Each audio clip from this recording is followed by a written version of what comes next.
Em nome do Pai, do Filho e do Espírito Santo. Amém. Nós os adoramos, Senhor, e vos bendizemos, porque pela vossa Santa Cruz remistes o mundo.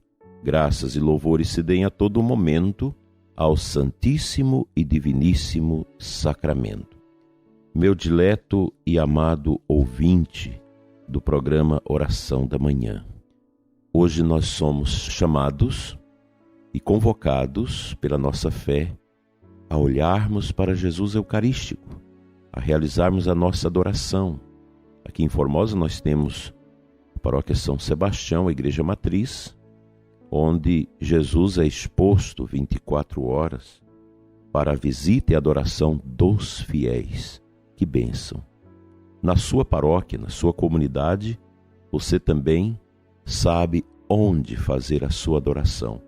Mesmo na correria do dia a dia, não deixe de ir ao encontro de Jesus Eucarístico e silenciosamente adorá-lo e criar essa intimidade, esse laço de comunhão com Ele que vai revigorar suas forças, te dar alento, esperança e uma alegria que não vem deste mundo.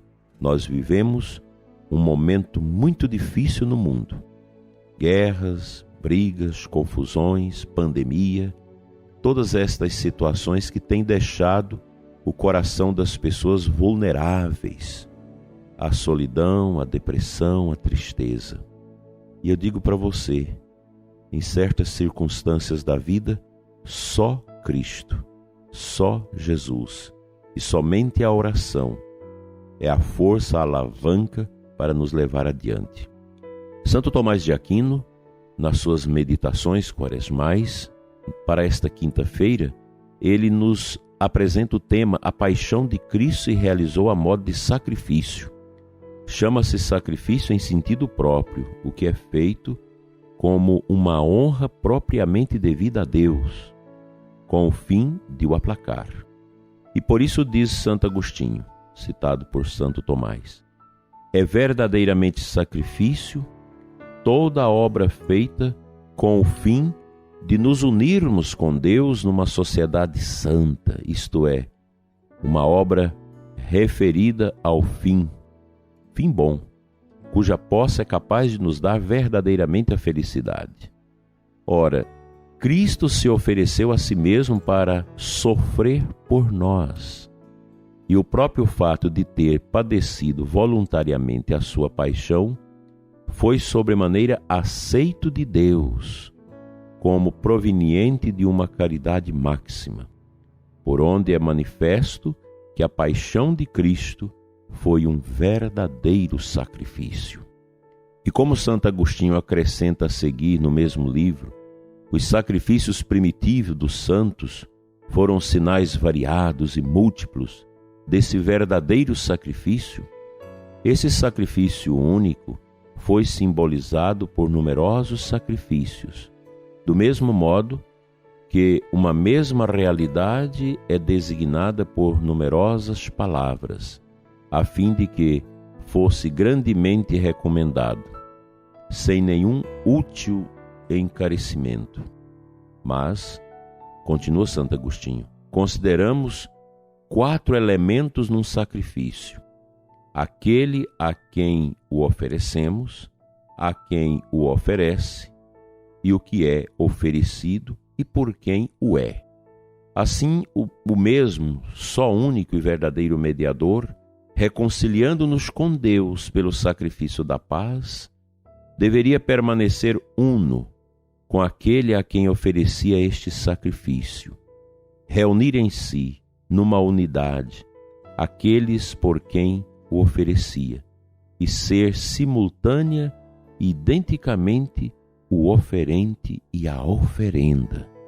É verdade que nos sacrifícios da lei antiga, que eram figura de Cristo, nunca se oferecia carne humana, mas disso não segue que a paixão não tenha sido um sacrifício, pois, embora a realidade corresponda à figura de certo modo, não corresponde totalmente, pois a verdade há de ser necessariamente ultrapassar a figura.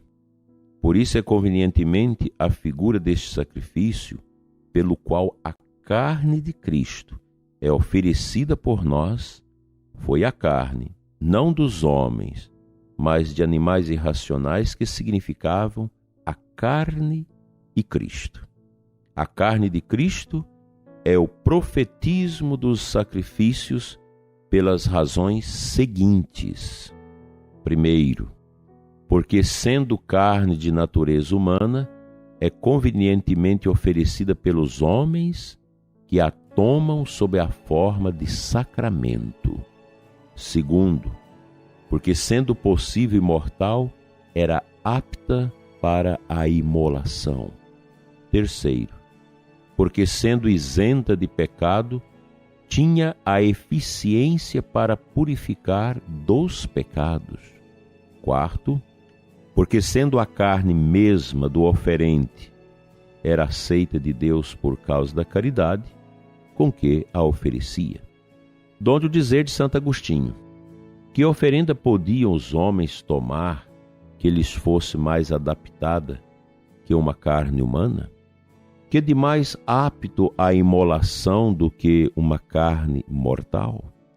Que haveria de mais puro para delir os vícios dos mortais que uma carne nascida sem o contágio da concupiscência carnal, de um ventre e de um ventre virginal? Que poderia ser oferecido e aceito com mais graça que a carne de nosso sacrifício, tornado o corpo de nosso sacerdote? Veja, dileto ouvinte, a riqueza destas palavras, desses ensinamentos. Por isso que dificilmente uma pessoa não católica que leia Santo Agostinho e Santo Tomás de Aquino não deixe as suas outras práticas para ser realmente católico.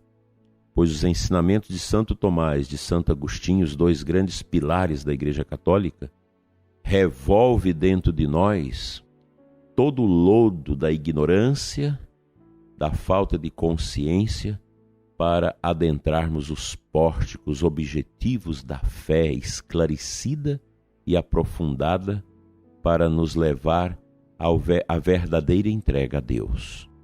Cristo por nós se ofereceu. A carne pura de Cristo tornou-se alimento eucarístico para todos nós. Daí que a quinta-feira ser esse dia da gente meditar sobre esse sacrifício de nosso Senhor, único e bastantemente suficiente para reerguer toda a humanidade decaída na macabra realidade do pecado, para se tornar uma humanidade livre, purificada, salva, regenerada no poder sacrossanto do sacrifício de Jesus, bastantemente suficiente para dar a salvação a todo o gênero humano. Entre e aproveite, prezado ouvinte, na presença de Cristo, no Santíssimo, e contemple a sua entrega por você, por todos nós, e a sua permanência de modo incruento na Eucaristia, nos nossos altares, para alimentar nossa caminhada para Deus.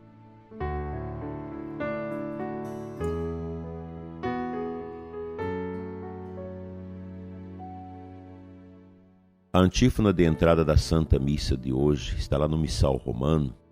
Nos apresenta o Salmo 138, versículo 23 e 24.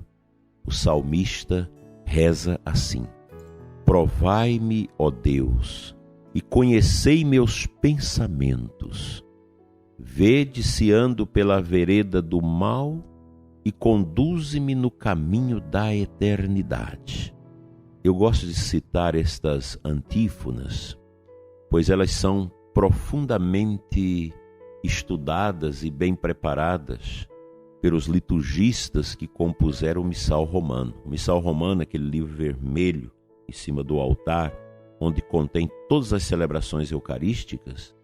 Não foi um livro que nasceu da noite para o dia. Ele é fruto de uma caminhada histórica, da Igreja, povo de Deus, corpo místico de Cristo, ungida pelo Espírito Santo ao longo desses 2000 anos. E o salmista aqui, ele reza, ele pede que essa força divina de Cristo alcance o seu coração para lhe dar o verdadeiro discernimento se estão os seus passos no caminho do bem ou no caminho do mal. E se está no caminho do mal, e às vezes ele não tem consciência disso, ele pede que Deus o conduza no caminho da eternidade com ele. Também esse deve ser o nosso projeto de vida. Um estar permanente na presença do Senhor, discernindo qual o caminho que meus pés estão a pisar.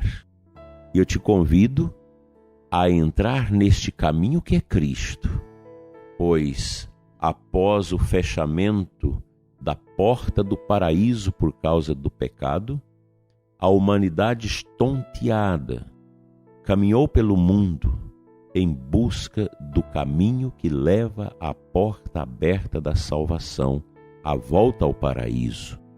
E exatamente Deus revela-se no Antigo Testamento ao povo eleito de Abraão, conduzido por Moisés, para este caminho do primeiro êxodo, em busca do paraíso perdido. E Cristo, que vem também do deserto ao encontro de João Batista para banhar-se batismalmente no Rio Jordão, inaugura o caminho verdadeiro, que ele diz: eu sou o caminho, eu sou a porta das ovelhas.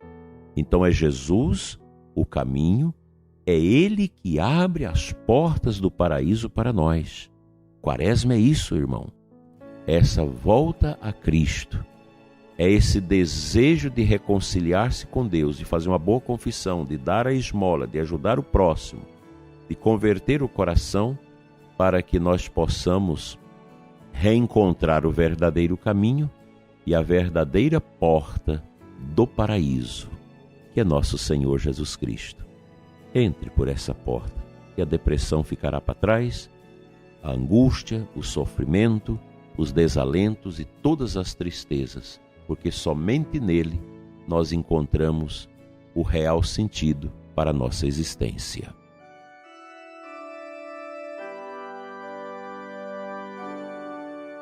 Pai Santo, abençoa o coração do ouvinte que me escuta neste momento. Sobremaneira, Senhor, toca o coração do ouvinte que está fora do caminho que é Cristo, essa estrada que é a igreja, o novo caminho que nos leva ao caminho verdadeiro de Jesus. Toca, Senhor, o coração dos pecadores que não se confessam, que não se arrependem, que acham que não precisa disso. Toca, Senhor, nesta manhã, nossos corações endurecidos, para que possamos melhor te servir, amar e glorificar. Amém.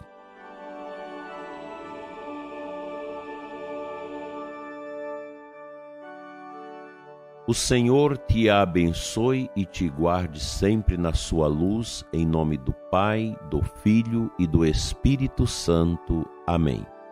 Tenha uma boa quinta-feira, uma boa adoração a Jesus Eucarístico. Reze por mim, reze pela igreja, reze pela sua família, pela sua paróquia, pela sua comunidade. E amanhã nós nos encontraremos novamente na oração da manhã, se Deus assim nos permitir. Paz e luz para você.